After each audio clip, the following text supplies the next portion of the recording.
Kita tidak perlu lagi berjuang untuk mengusir penjajah dengan mengangkat senjata. Yang diperlukan saat ini adalah janganlah melakukan korupsi. Itu sudah memberikan sumbangsi bagi bangsa dan negara. Apa yang dapat kita lakukan sebagai keluarga Kristen untuk berperang memerangi korupsi yang telah membahayakan bangsa saat ini? Tonton terus video ini sampai selesai. Jangan di-skip agar kita dapat memahami akan peran keluarga Kristen dalam upaya pemberantasan korupsi. Sebelum lanjut video ini, jangan lupa like, subscribe, dan nyalakan lonceng untuk mendapatkan notifikasi dari video-video terbaru kami. Dan bagi sahabat Damar yang merasa terberkati oleh video ini, jangan lupa share video ini ke kerabat dan juga keluarga, karena betapa indahnya berbagi kebaikan.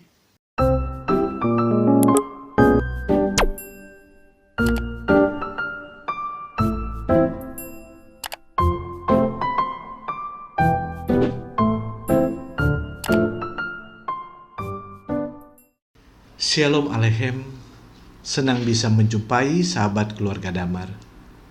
Doa dan harapan kami, seluruh sahabat keluarga Damar dalam keadaan sehat selalu dan dalam perlindungan Tuhan. Sahabat keluarga Damar, saat ini kami mau berbagi untuk kita sekalian tentang keluarga dan korupsi. Kita tahu bersama bahwa korupsi telah menggurita di dalam kehidupan berbangsa dan bernegara. Segala upaya telah dan terus dilakukan oleh pemerintah.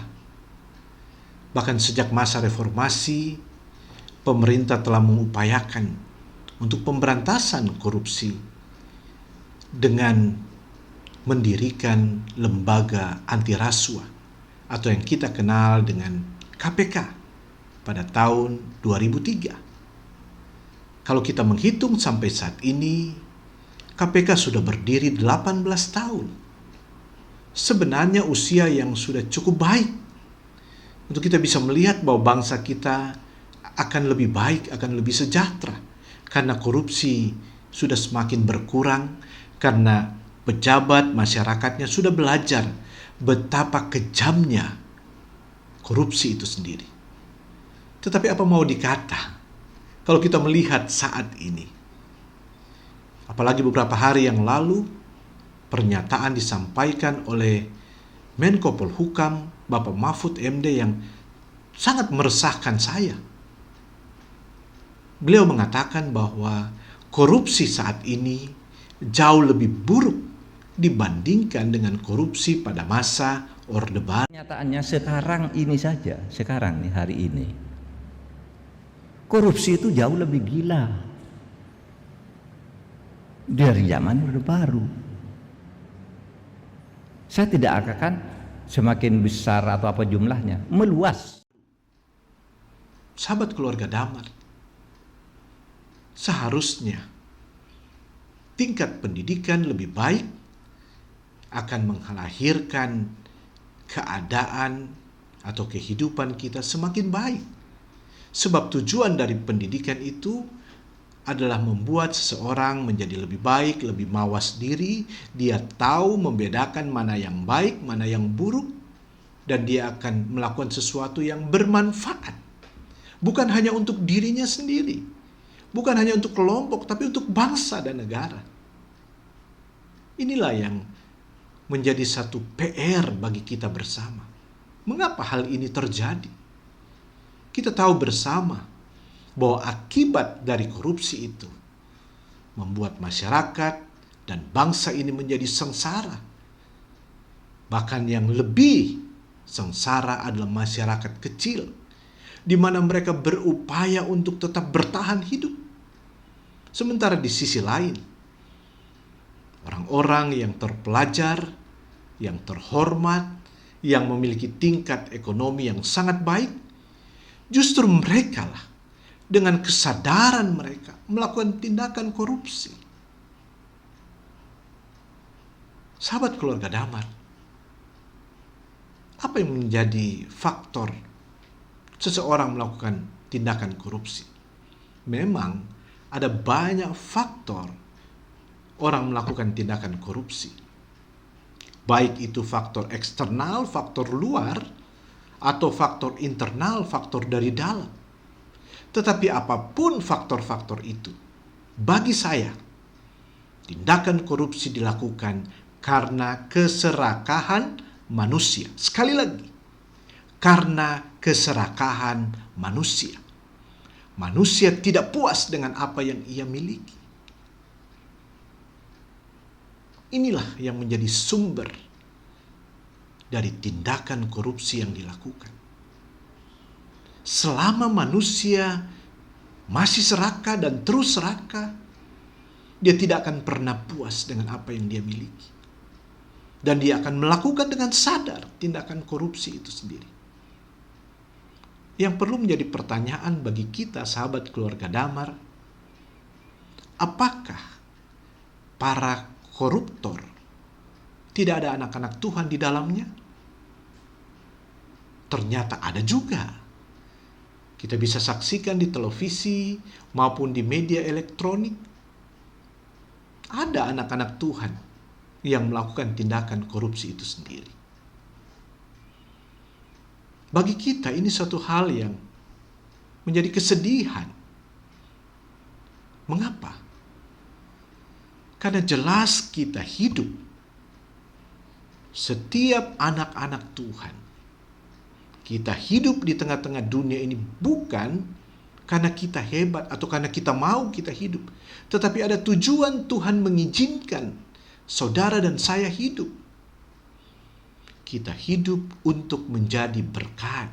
Kita hidup untuk menjadi saksi Kristus. Kita hidup untuk menjadi garam dan terang. Kalau kita hidup untuk menjadi saksi Kristus, menjadi garam dan terang, korupsi tidak boleh kita lakukan. Tetapi ternyata masih dilakukan. Sahabat keluarga Damar, pemerintah telah berupaya dengan segala hal dilakukan agar pencegahan dan pemberantasan korupsi ini dapat teratasi. Tetapi sesungguhnya, kalau hanya pemerintah yang mengerjakannya, itu sangat sulit. Dibutuhkan peran serta masyarakat. Oleh karena itu, bagi kami, keluarga memegang peran yang sangat penting dan sentral di dalam terwujudnya, berhasilnya pemberantasan korupsi itu. Mengapa? Karena para pelaku korupsi ada di dalam rumah. Para pelaku korupsi itu mungkin sedang memikirkan, sedang merencanakan tindakan korupsi itu di rumah. Entah itu di ruang kerja mereka, entah itu di kamar mereka. Artinya mereka ada di dalam rumah. Di mana peran keluarga di dalam hal ini untuk saling mengingatkan. Entah peran suami, peran istri, peran anak-anak. Tugas kita untuk saling ingatkan anggota keluarga kita. Bahwa kita hidup, kita harus jadi saksi Kristus. Oleh karena itu sahabat keluarga Damar, keluarga-keluarga Kristen secara khusus saya tekankan, kita harus mengambil peran di sini. Untuk mengedukasi, untuk belajar di dalam keluarga kita. Bagaimana kita mau melawan korupsi itu sendiri. Oleh karena itu, ada 3 hal yang perlu menjadi perhatian bagi setiap keluarga-keluarga Kristen agar kita boleh mengambil peran di tengah-tengah bangsa ini. Kita mulai dari keluarga kita. Kita mengedukasi keluarga kita. Bagaimana bahayanya korupsi itu sendiri. Oleh karena itu yang pertama yang perlu kita miliki di dalam kehidupan keluarga Kristen agar kita tidak melakukan korupsi. Yang pertama, milikilah pola hidup sederhana. Atau milikilah kesederhanaan di dalam kehidupan kita. Mereka yang memiliki pola hidup sederhana, mereka tidak akan egois. Mereka tidak hanya memikirkan diri mereka sendiri, dan mereka senantiasa mengucap syukur. Kenapa? Karena memang di dalam kehidupan mereka sudah memutuskan untuk hidup dalam kesederhanaan. Mari kita ingat, mengapa Yesus lahir di Bethlehem, di kandang domba yang begitu hina? Mengapa Yesus tidak lahir di istana? Dia bisa lakukan itu. Dia bisa hidup senang. Dia tidak berpindah dari satu tempat ke tempat yang lain. Tentu kehadiran Yesus di tengah-tengah dunia ini, dia lahir melalui Maria dan lahir di kandang domba yang hina itu, punya satu tujuan. Yesus mau mengajarkan kehidupan dalam kesederhanaan. Maka seharusnya keluarga-keluarga Kristen harus hidup dalam kesederhanaan. Karena Yesus sudah mengajarkan itu kepada kita. Dengan kita hidup dalam kesederhanaan, kita tidak hanya bersentral kepada diri kita sendiri, hanya memuaskan diri kita, tapi kita memikirkan orang lain juga. Dan itu yang dipikirkan oleh Yesus. Yesus tidak hanya memikirkan sekelompok orang. Kalau saja Yesus lahir di istana, maka kasihan masyarakat kecil tidak akan menikmati kelahiran Yesus.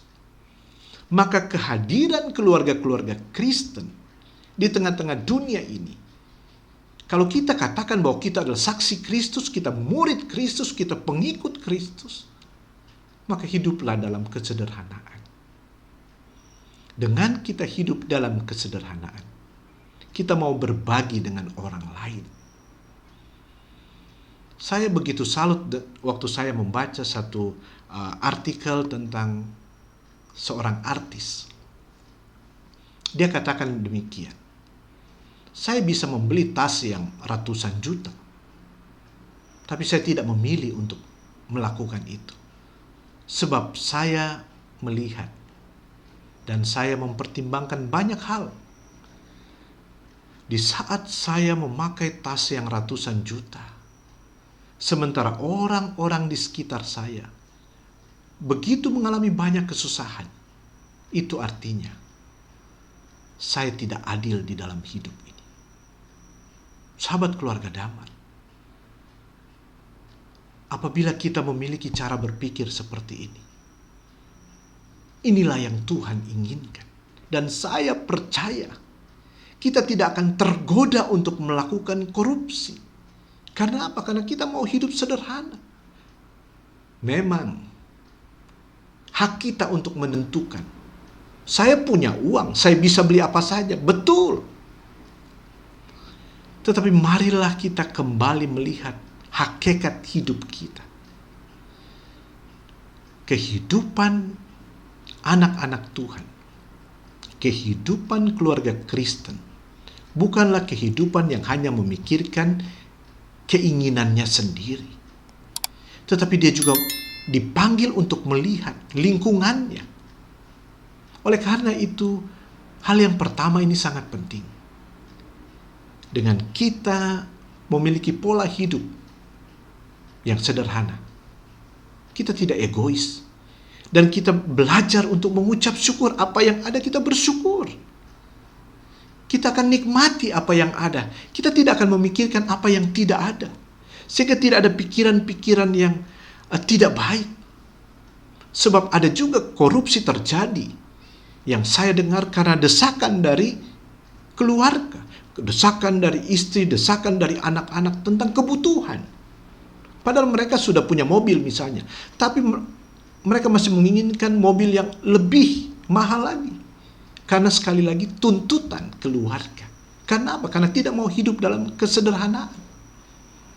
Oleh karena itu, yang pertama, marilah sahabat keluarga damai, kita ajarkan di dalam keluarga kita untuk hidup dalam kesederhanaan.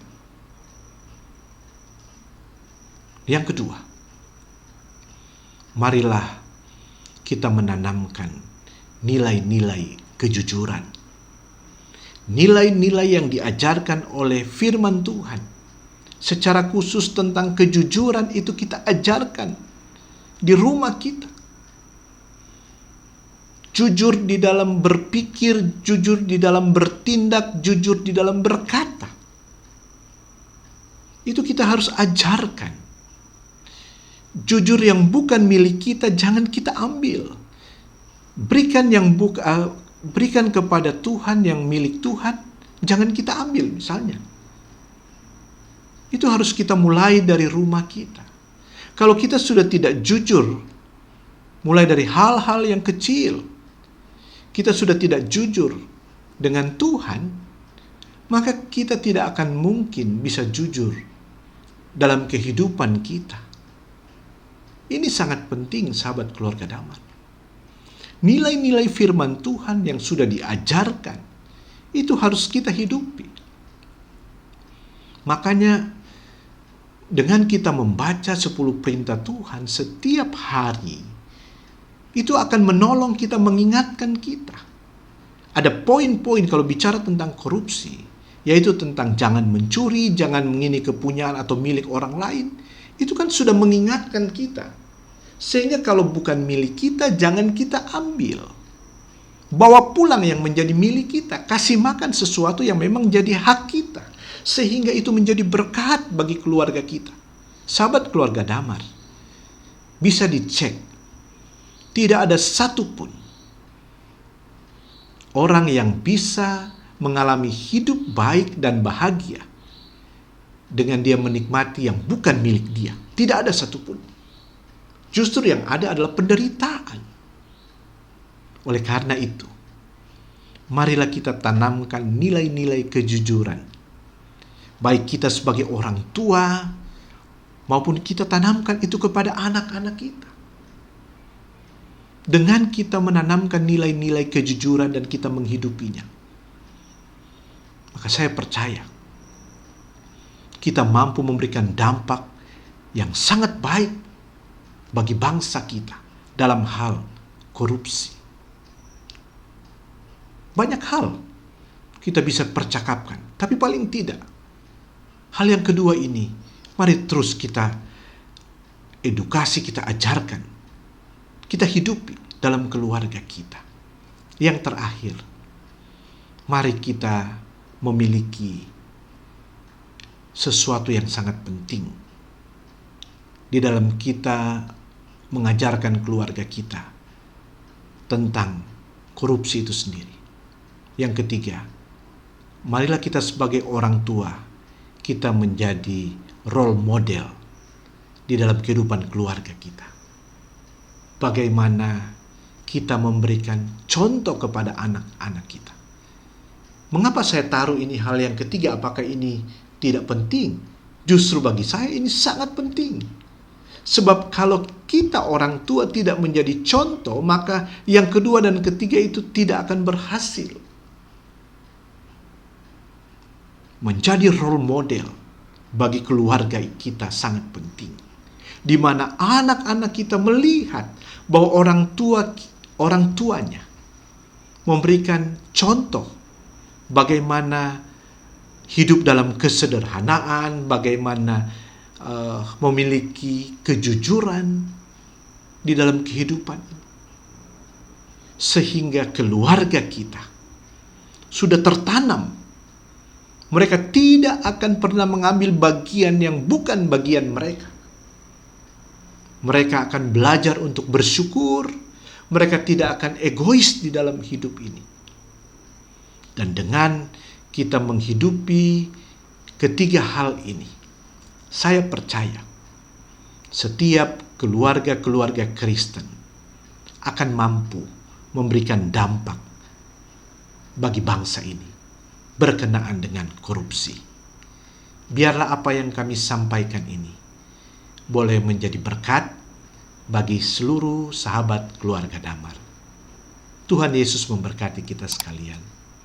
Shalom Aleichem.